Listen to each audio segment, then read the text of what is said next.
بسم اللہ الرحمن الرحیم۔ پنجاب کے تمام بورڈز کے سلیبس کے عین مطابق گرینڈ ٹیسٹ اردو سال اول 2024 اور 25 پہلا سبق ہے اسوہ حسنہ مکمل معروضی۔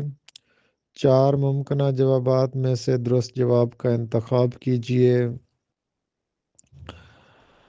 سبق اسوہ حسنہ کے مصنف کا نام کیا ہے؟ سید سلیمان ندوی۔ سید سلیمان ندوی کا دور حیات کیا ہے؟ 1884 تا 1953۔ سنت کے لغوی معنی کیا ہیں؟ راستہ۔ ایک مسلمان کی کامیابی اور تکمیل روحانی کے لیے ضروری ہے سنت نبوی صلی اللہ علیہ وآلہ وسلم۔ اس دنیا کی بنیاد ہے اختلاف عمل پر۔ مسلمانوں کو عبرت حاصل کرنے کو کہا گیا ہے۔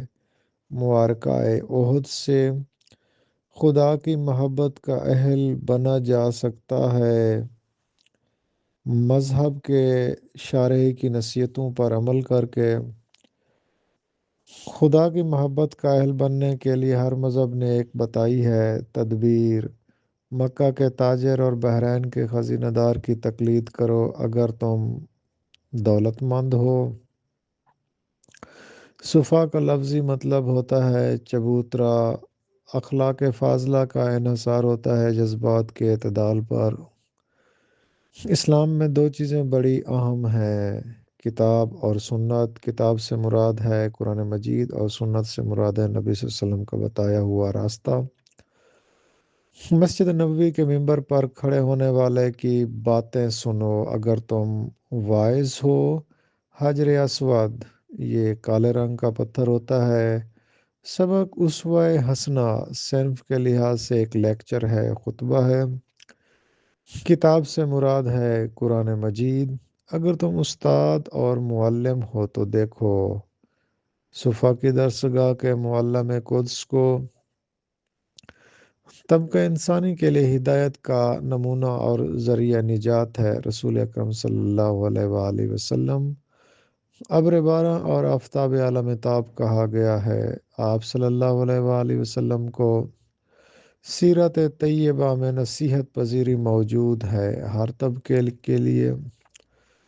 استعارہ کا لغوی مطلب ہوتا ہے ادھار لینا۔ مستعار لہو اور مستعار منہو میں پائی جانے والی مشترک صفت کہلاتی ہے۔ وجہ جامع تلمیحی عربی زبان کا لفظ ہے۔ مومن خان مومن کا ایک شعر ہے، اس میں ہم نے ردیف تلاش کرنی ہے۔ اثر اس کو ذرا نہیں ہوتا، رنج راحت فضا نہیں ہوتا۔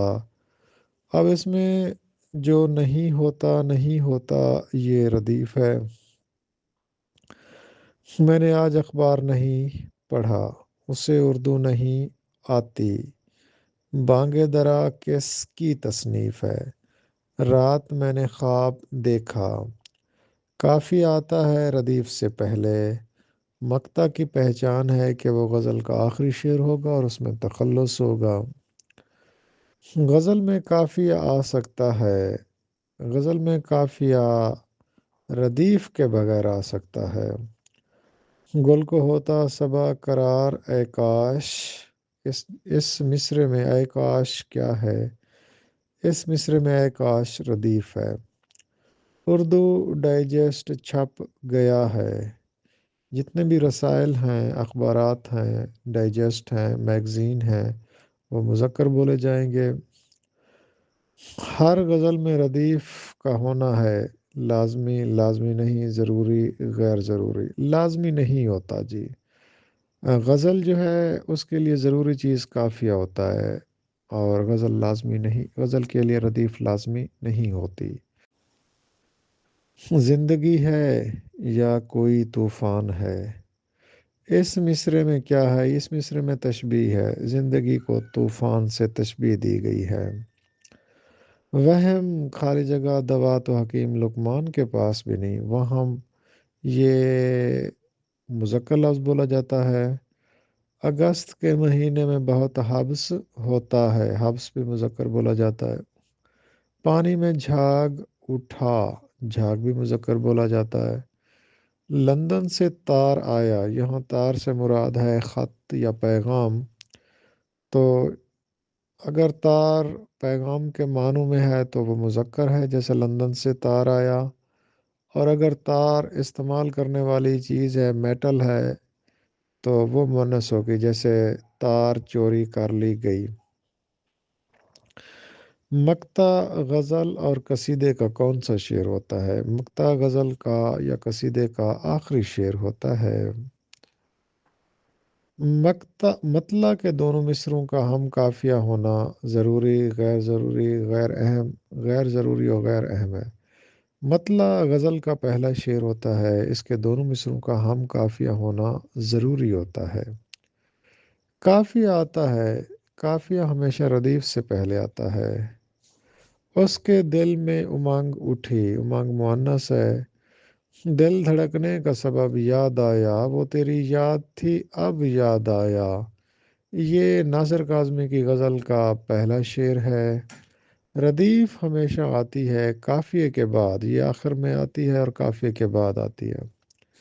اس کی تکسیر معاف کیجیے، تکسیر کہتے ہیں غلطی کو، اور یہ مؤنث لفظ ہے۔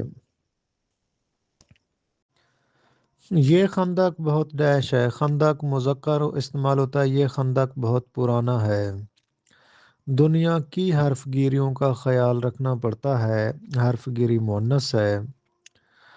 گلدان کہاں رکھا ہے، گلدان مذکر ہے۔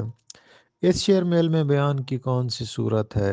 آیا ہے تو جہاں میں مثال شرار دیکھ۔ اب یہ تشبیہ کا شعر ہے، اس میں انسان کو ایک چنگاری سے تشبیہ دی گئی ہے، تو اس کا درست جواب ہوگا تشبیہ۔